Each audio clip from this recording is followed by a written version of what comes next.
Traffic create చేసింది, disturbance create చేసుకుంది మీ కార్యకర్తలు. యా గౌతమ్ గారు, నిన్న ఆయన అంటారు చంద్రబాబు అన్ని దుర్మార్గపు ఆలోచనలు, అలాగే సీదిరి అప్పలరాజు ప్రభుత్వాన్ని రాజకీయంగా బలి చేయాలనే దుర్మార్గపు ఆలోచన మానవత్వం లేని ఆలోచన. అసలు మానవత్వం గురించి ఆయన మాట్లాడొచ్చా గౌతమ్ గారు? కనీసం ఆ బాధిత కుటుంబానికి ₹1 సరే సహాయం వదిలేయండి, ఆయన ఇప్పుడు ఎవరికి సహాయం చేయలేదు, కానీ 45 ఏళ్ల వ్యక్తి అయిపోయింది కదా ఇంక అంటాడా? అంటే డబ్బు లేని వాడైతే 45 ఏళ్ళు వస్తే ఇంకా అయిపోయినట్టేనా వాళ్ళ జీవితాలు? నమస్తే అండి రిషి గారు. నమస్కారం. మానవత్వం గురించి మాట్లాడితే జగన్మోహన్ రెడ్డి గారు గనక అది దెయ్యాలు వేదాలు వల్లించినట్టే అనుకోండి, అది వేరే విషయం. యాక్చువల్గా ఇక్కడ మానవత్వం సంగతికి వచ్చేటప్పటికండి ఈ ప్రభుత్వానికి మానవత్వం లేదన్నట్టుగా అనిపిస్తుంది. ఐఎమ్ సారీ, దీనికి ఎక్స్ప్లెనేషన్ కూడా చెబుతాను. పర్వాలేదు, చెప్పండి. ఎందుకంటే చెప్పండి. 2 సంవత్సరాలుగా లాస్ట్ 2 ఇయర్స్గా జగన్మోహన్ రెడ్డి గారు ఇదే డ్రామా ఆడుతున్నారు.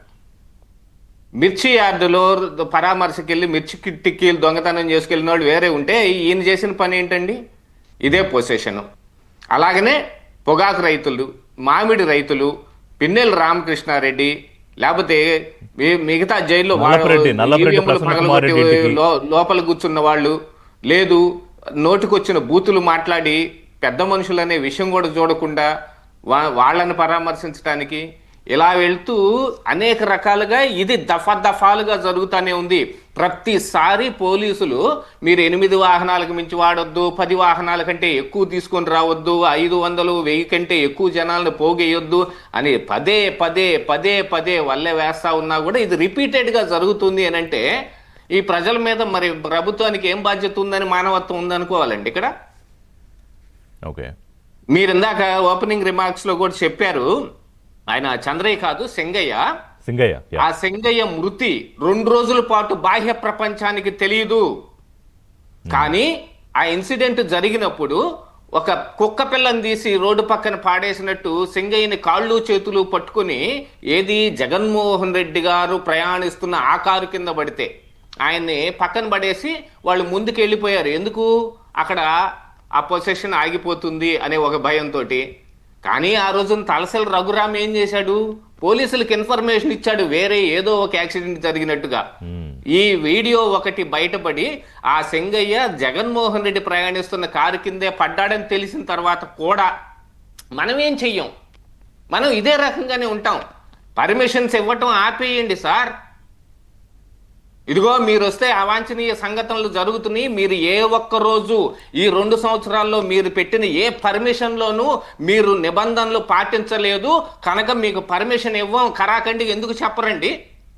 అంటే గౌతమ్ గారు అది సాధ్యం కాదు, ప్రతి ఒక్కరికి అది సాధ్యం కాదండి. నిబంధనలు ఒక నా సామాన్యుడిగా నేను ఉల్లంఘిస్తానండి, ఊరుకుంటారా ఈ పోలీసు? ఊరుకోరు. రాజకీయాలు పతాక స్థాయి. అంటే జగన్మోహన్ రెడ్డి అయితే ఒక న్యాయమును, కాటా గౌతమ్ అయితే ఒక న్యాయమా? ఇక్కడ గౌతమ్ గారు ఇదొక పబ్లిసిటీ చేసుకుంటారు, మళ్ళా ఆయన చేసుకుంటాడండి. పబ్లిసిటీ చేస్తాడు, అవసరమైతే ఇంకేదైనా చేస్తాడు. కానీ ప్రజల పట్ల మీకున్న బాధ్యత ఏది అని అడుగుతున్నా నేను. ఇది ప్రతిసారి కంటిన్యూ అవ్వకూడదండి. 2 సంవత్సరాలుగా ఈ డ్రామా కంటిన్యూ అవుతానే ఉంది. అక్కడ వస్తుంది కోపం నాకు. ఈ ప్రజల పట్ల మీకేమిటి ఉంది? ఆయన వచ్చిన ప్రతిసారి గందరగోళం గత్తరబిత్తరైపోతా ఉంది, ఎంతో మంది చనిపోతా ఉన్నారు. దాన్ని మళ్ళీ ఎత్తి మీ ప్రభుత్వం మీదనే వేసే ప్రయత్నం కూడా చేస్తున్నా కూడా మీరేం పట్టించుకోరా? ప్రజల కోసం అన్నా మీరు గట్టిగా ఉండండి. ఆయన పబ్లిసిటీ చేసుకుంటాడో ఇంకేమైనా చేసుకుంటాడు. ఇప్పుడు ఏం చేస్తున్నాడండి? ఇప్పుడు జరుగుతుంది పబ్లిసిటీ కదా, ఇదిగో జగన్మోహన్ రెడ్డి వస్తే లక్షలాది మంది ప్రజలు వస్తున్నారని పబ్లిసిటీ చేస్తుంటే అదంతా ఉత్తిదే, అందుకు కాదు ఇలా తరలిస్తున్నారని ఎందుకు చెప్పుకుంటున్నాం? అట్లాగనే రేపు చెప్పుకుందాం. మీరు కఠినంగా ఉండండి, ఉండే ప్రయత్నం చెయ్యటం లేదు. కనీసం పేరుని జయసుధ పేరు మీద ఉన్న గోడౌన్లోంచి కొన్ని 100 క్వింటాళ్ళు బియ్యం మాయమైపోయినా కూడా ఆవిడను ప్రశ్నించడానికి పోలీస్ స్టేషన్కి పిలిచినప్పుడు కూడా గుంపులుగా జనం వచ్చినా కూడా అధికారులు అనుమతిస్తారు, మనము పట్టించుకోం. మీరు కఠినంగా లేకపోబట్టే ఇవన్నీ జరుగుతున్నాయి. ఉండాలి మీరు కూడా. ప్రజలకు అభివృద్ధి చేస్తున్నారు, కాదంటం లేదు. ప్రజల కోసం సంక్షేమ పథకాలు తీసుకొస్తున్నారు, కాదంటం లేదు. పెట్టే చోట పెట్టాలి, కొట్టే చోట కొట్టాలి అని అంటే ఇంతేనండి. మంచి మనిషికి ఒక మాట, మంచి గొడ్డుకి ఒక దెబ్బ అన్నారు. ఆ రెండు లేనప్పుడు ఏంటంటే అండి, వాళ్ళని బూతులు తిట్టాల్సిందే, వీళ్ళని ఈ గొడ్డుని చెత్తబాదుడు బాధాల్సిందే. అది ఒక యజమానిగా మీ ధర్మం అది నిర్వర్తించక ఇదిగో ఇక్కడ దాకా వస్తుంది. కనీసం బాధిత కుటుంబాలని కాదు, ఇక్కడ ఈ సీదిరి అప్పలరాజు కొడుకుకి కనీసం ఆయనకి 18 ఏళ్ళు ఉన్నాయో లేవో, ఆయనకి డ్రైవింగ్ లైసెన్స్ అయితే లేదు. దాని మీద యాక్షన్ తీసుకోవటానికి మళ్ళీ మనకు 2 రోజులు పట్టిందండి. దానికి సీదిరి అప్పలరాజు ఇంకో కుర్రాడిని తీసుకొచ్చి అక్కడ పెడితే ఆడున్న మీ అధికారులు వాళ్ళకి సహకరిస్తున్నారు. ఎందుకు జరుగుతుంది ఇలాగా? ఈ డోర్ డెలివరీ చేసిన అనంతబాబు ఆయన్ని తిరిగి మళ్ళీ ఆయన భార్యని కూడా ఏటుగా చేర్చి మరి వాళ్ళ ఇంటికి నోటీసులు ఇవ్వడానికి వెళ్తే ఎంచక్కగా బైక్ మీద హెల్మెట్ వేసుకొని తుర్రును పారిపోయాడు. ఆ ఇన్ఫర్మేషన్ ఇచ్చింది ఎవరు? మనం కూడా కొంచెం గట్టిగా ఉంటే ఈ అధికారులు కూడా జగన్మోహన్ రెడ్డిని చూసి భయపడే అధికారులందరూ చంద్రబాబు నాయుడిని చూసి ఎందుకు భయపడరండి? సో ఇప్పుడు కూటమి ప్రభుత్వంలో అధికారులు జగన్మోహన్ రెడ్డిని చూసి భయపడుతున్నారు. భయపడటం కాదు, ఆయనకు సహాయం కూడా చేస్తున్నారు.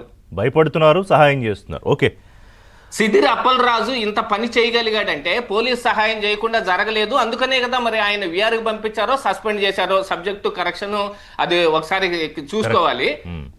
ఎందుకని పంపించారు చెప్పండి? ఒక ఇన్సిడెంట్ జరిగినప్పుడు వెంటనే పోలీస్ అధికారులు ఏ రకంగా ప్రవర్తిస్తున్నారనేది ఈ మన మాజీ స్పీకర్ పారిపోయిన రోజునే తెలిసిపోయింది.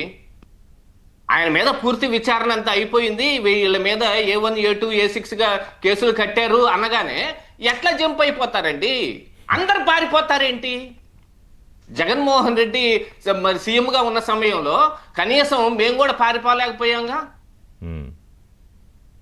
ఎవరు పారిపోలేకపోయారు? అచ్చెన్నాయుడు గారు పారిపోలేకపోయారు. అక్కడి నుంచి ఫైల్స్ ఆపరేషన్ చేయించుకున్న అందరం నుంచి ఆయన కారులో వేసుకొని డైపర్లు మార్చుకుంటా తీసుకొచ్చారు. అందరు దొరికిపోయారు. కానీ ఇప్పుడు ఎవరు దొరకట్లే. అందరూ పారిపోతారు, ముందస్తు బెయిల్కి హైకోర్టుకి వెళ్తారు, క్వాష్ పిటిషన్లు వేసుకుంటారు. ఎందుకు జరుగుతుంది ఇలాగా? కఠినంగా లేకపోబట్టి జరుగుతుంది అంతే తప్ప ఇక్కడ ఏదో ఈ ప్రభుత్వాన్ని నిందించాలనో, ఎక్కడ ఉన్న వాళ్ళని చిన్న చూపు చూడాలనో. మీరు చెప్పారు కదా, దానికి ప్రభుత్వం వైపు నుంచి